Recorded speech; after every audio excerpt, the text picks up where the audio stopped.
पाकपतन पटवारी और तहसीलदार के दरमियान टाकरा। तहसीलदार राय इमरान अब्बास ने अपने ही पटवारी असद बिलाल के मार्ट को सील कर दिया। जोया न्यूज़ नेटवर्क प्लस के पाकपतन से नुमाइंदे जमील जोया की रिपोर्ट के मुताबिक पटवारी असद बिलाल और तहसीलदार का टकराव खुलकर सामने आ गया है।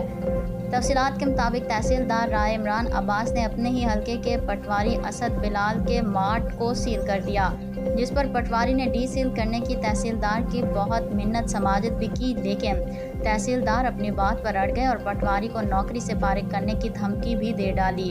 दूसरी तरफ इस महकमाना ज्यादती पर पटवारी हल्का असद बिलाल ने इस्तीफ़ा देने का फैसला कर लिया है। पटवारी असद बिलाल ने तहसीलदार इमरान अब्बास के तबादले और मार्ट को फौरी डी सील करने का मुतालबा भी किया है।